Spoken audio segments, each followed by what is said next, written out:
Hi dear students, welcome back to my science class. In the previous class we have discussed about a nerve system, right?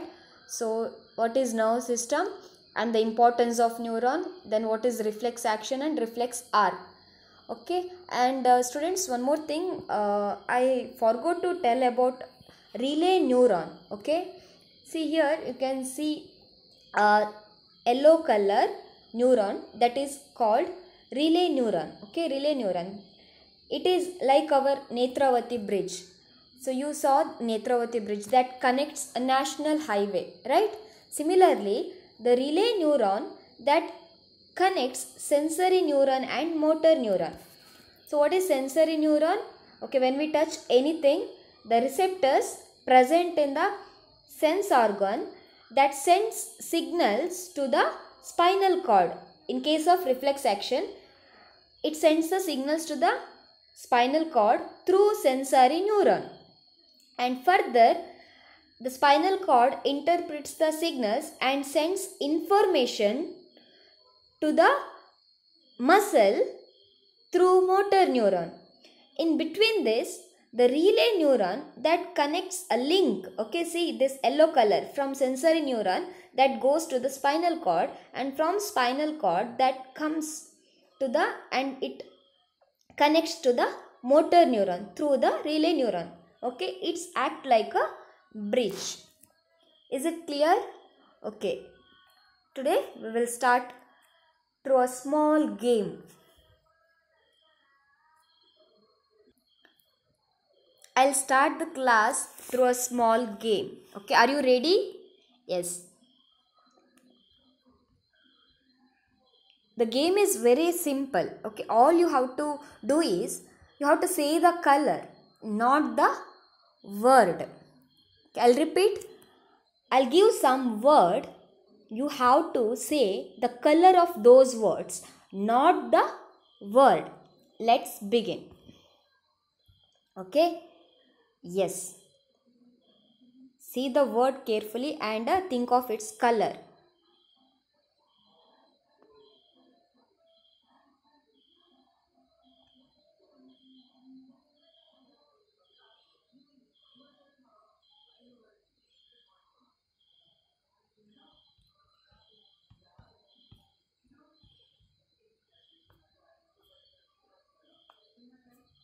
Was this confusing? Was your brain put to test? I know it was. So, today let's learn about important organ of our body, that is brain. While playing the game, were you accidentally reading the word and not speaking of the color? Don't worry, it's normal. So, it's called left-right conflict of the brain. Okay, left-right conflict of the brain. So mainly brain has two hemisphere, that is two sides, left side and right side. Okay, your right side of the brain says the color and the left side of the brain says the word. Okay, so by this we know the brain is divided into two halves, right half and left half, and these two halves are connected by a bundle of nerves called corpus callosum. Consider a small example. Okay, here the word given is red, okay, but its color is given as a green. Okay, usually the word is red but the color is given as a green. So your right side tells about the color, green color, whereas your left side tells about the word, and these two occur simultaneously. That's what you will confuse. Okay, so we are talking about the brain. See, look at this picture. This tells about the brain. Okay, it's the structure of a brain, and you can see three colors over here: yellow color, and then blue shaded part, then pink color. Okay, that means a brain has three major part. Okay, mainly brain consists three major part. The yellow color part, that is called forebrain. Okay, so this is forebrain, and pink part, this is called midbrain. And the blue part, that is called hindbrain. Is it clear? Brain consists three parts: forebrain, midbrain and hindbrain. So today's class we will discuss the functions of all these parts, and this is important for the exam point of view. Either you may get its diagram or the functions of these parts, and this is very important. Now let's discuss about the forebrain. Okay, just focus on this forebrain. Look at this part, yellow color part. You can see wrinkles over here, right? Wrinkles. So what do we call these wrinkles? It is nothing but cerebrum. Okay, cerebrum. Cerebrum is a part of forebrain. Remember, cerebrum is a part of forebrain, and it is the largest part of the brain. Okay, which is the largest part, biggest part of the brain? That is forebrain. In forebrain, the cerebrum is the largest part. Okay, now let's see the function of this cerebrum. The cerebrum determines the intelligence of individuals. Okay, so mainly it tells about the how intelligent we are. Okay, now let me give you a small math problem. Just calculate it, do it fast. 2 plus 5 plus 8 plus 10. Oh, simplify this. Fatafat. What is the answer? It's 25. Isn't it? Yes. But still some of you are calculating in your mind, right? This is because of your cerebrum. So cerebrum determines the intelligence of individuals, and if it is mainly present in the outer surface of your forebrain. Okay, outer surface of your forebrain, and if there is more surface area, then there will be a more neurons. If more neurons, more intelligence. Okay, you might have seen, each of you, right? Different individual have their own intellectual power. So that is mainly because of the cerebrum. Not everyone are equal, isn't it? So this is about the forebrain.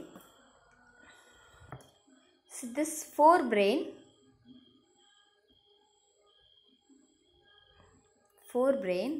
controls all the voluntary function. Okay, all the voluntary function is controlled by forebrain. Whereas hindbrain and midbrain controls involuntary function.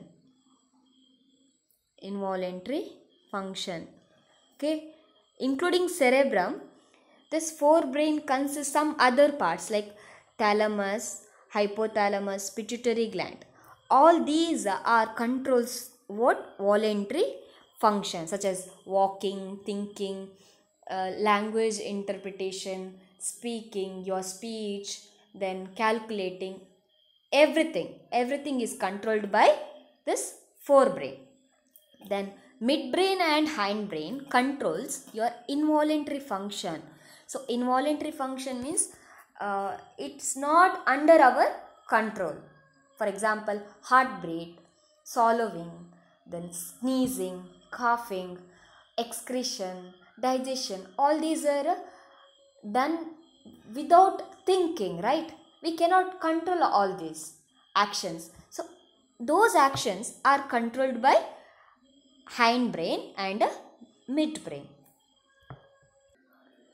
So we already spoke about cerebrum, right? Mainly it determines the intelligence of an individual. Apart from that, it also does some other function. Okay. Now let me check how quickly your muscle movement happens in the cerebrum.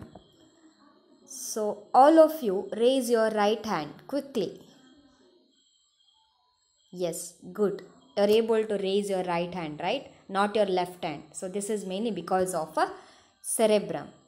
Okay.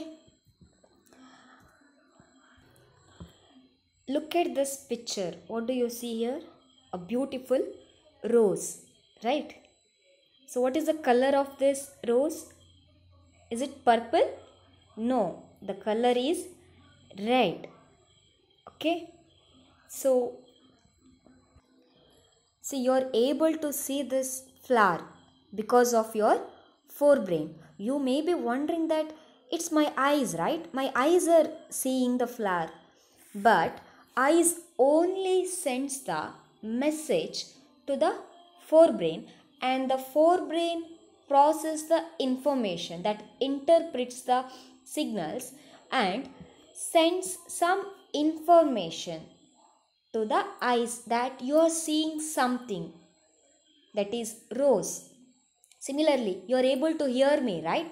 This is because of your forebrain. Okay, mainly it helps the movement of muscles as well as sense organs.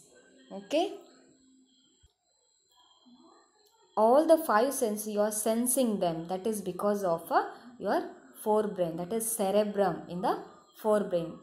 We can feel the pain, we can get the smell, we can hear the sound, we can see the objects, everything possible because of our forebrain. Now tell me one thing, that who tells you when you are angry, when you are hurt, when you are sad, when you are excited about something, and feeling of love and hate? Who tells you all these emotions? Is it your heart? No, it's your forebrain. Forebrain controls all our emotions. Okay, so we have talked about the cerebrum, right? Now you can see inner part of the forebrain. This part is called thalamus. Okay, thalamus, and below thalamus, that part is called hypothalamus. Okay, hypo means lower part. Okay, lower part of thalamus. This is thalamus, and this part is called a hypothalamus. And here a small structure called pituitary gland. Okay, pituitary gland. So all these organs secretes hormones. Okay, that we will study in our next class. And these are the parts of forebrain, including cerebrum. So which is the largest part of the brain? That is forebrain. Okay, forebrain. So this is about the forebrain. Now let's have a look of function of a forebrain. Okay, let's quickly review the functions of a forebrain. So mainly forebrain controls all the voluntary actions. Okay, this forebrain consists cerebrum. So the function of forebrain is thinking, planning, reasoning, language processing and interpreting, and processing inputs for our senses, then emotions, and finally the muscle movement. So all these actions are controlled by cerebrum. Okay, and the next is it regulates the sleep wake cycles. So if you have habit of waking up at 6 o'clock early morning every day, so without alarm you will wake up yourself, right? This is mainly because of the hypothalamus, pituitary gland and thalamus. Okay, they are responsible for the sleep wake cycle. So this is about the function of a forebrain. Now let's see the function of a midbrain. Okay, so the midbrain lies between the hindbrain and a forebrain. Okay, now what is the function of this midbrain? Let's see that. So it mainly controls the size of a pupil. So our eyes consist pupil, right?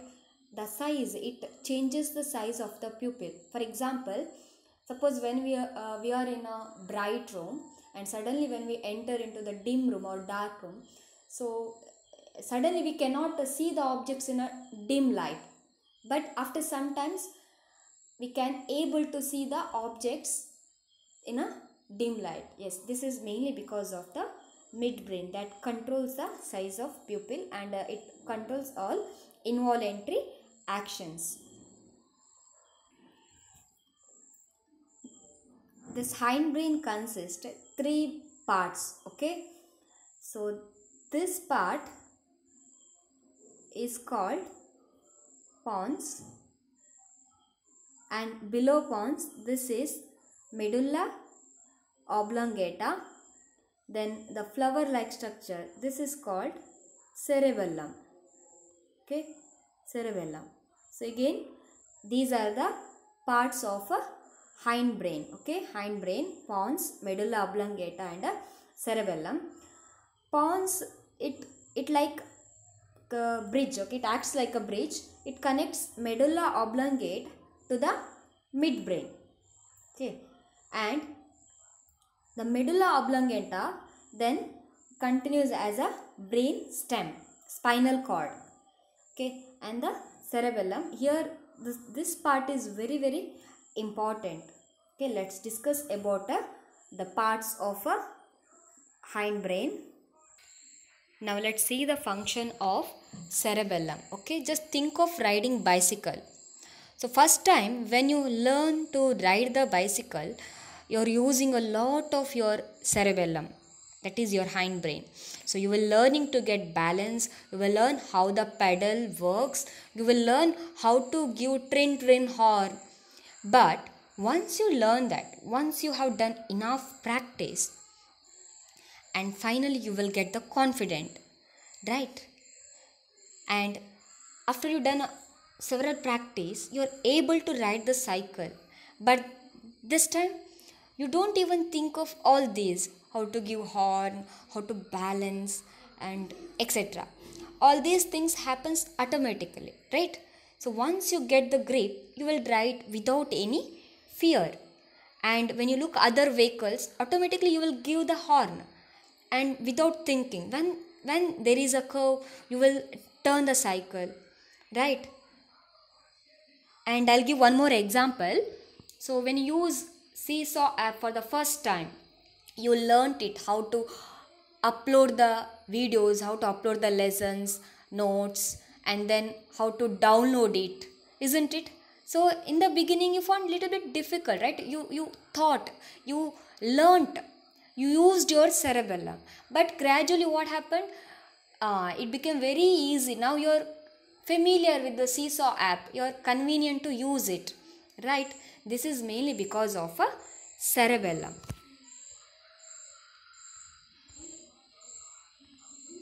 So I'll give one more example. All of you have might seen drunken people, right? Drunken people, their walking style, they talk funny, isn't it?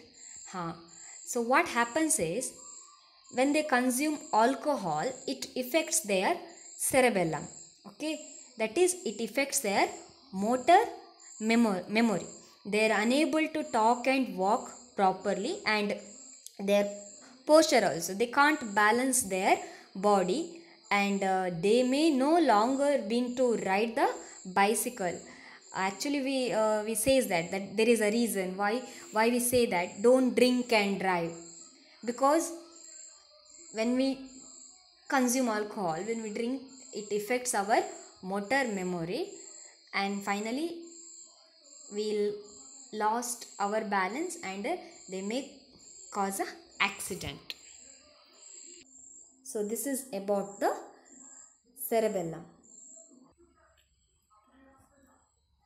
Cerebellum maintains the posture and balance of the body. We are able to jump, we are able to dance, we will do exercise, all these because of our cerebellum, and then it controls our motor neuron. The next one is pons, that connects cerebral cortex, that is the outer surface of the brain, with the medulla oblongata, or it also connects the midbrain and medulla oblongata. Then it relays sensory information between cerebrum and cerebellum. So that sends the message between cerebrum to cerebellum. And the last one is a medulla oblongata. So it controls all life-giving involuntary actions such as respiration, cardiac function, breathing, digestion, vomiting, coughing, sneezing, swallowing. So you may think of all these are reflex action, right? But this is involuntary reflex action and it is controlled by medulla oblongata. Okay, see, we have learnt about reflex action, right? That is a sudden quick response to the stimuli, and that is done by the spinal cord. Okay, and some of the involuntary actions, reflex actions like breathing, sweating, vomiting, sneezing, all these are controlled by what? Medulla oblongata. So this is about the functions of a brain. So I hope this is cleared. Students, this question has been asked in 2019 for public exam, and this is important. Okay, I'll read the question now. Imagine the following situations, that is clapping at the end of a program. The next situation is fluctuating blood pressure in the body. How these situations are functionally different? Give reason. First one, that is clapping at the end of program. That is which type of action? Voluntary action, right? That is voluntary action is nothing but what? We will think. Action performed based on a thinking. And mainly it is controlled by forebrain, that is cerebrum. Then the next one, that is fluctuating blood pressure, that is involuntary action, right? And this action it is controlled by hindbrain, that is medulla oblongata. Remember that. Okay, so we have learnt about human brain and three major parts of human brain, then function of a forebrain, midbrain and a hindbrain. Students, please copy this question in your notes book. Okay, now it's time to give a homework. I have given 8 questions. Try to solve the answers. Okay, for the next class I'll upload the answers of this homework questions. I'll read the question. One of these is responsible for maintaining body posture and balance. So which one is balances the body and also maintains the posture? That is cerebrum, cerebellum, hypothalamus and midbrain.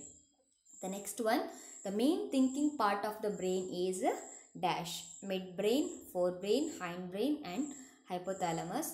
The third question, part of hindbrain that controls involuntary functions. So which one controls the involuntary function? Cerebellum, pons, medulla oblongata and thalamus. The fourth one, the part that interprets sensory information, that is cerebrum, hindbrain, midbrain, pons. The correct path of the movement of nerve impulses in the following diagram. This is the diagram of neuron. Here how the messages are sent, you have to find the path of that electrical impulses. The next one, the gap between two neurons is called dash, dendrite, synapse, axon, impulse. The seventh one, the brain is responsible for thinking, regulating the heartbeat, balancing the body and all of the above. The last question is, what is reflex action? This part is explained in the previous class. If you don't know the answers, please go through that, refer that video. Thank you.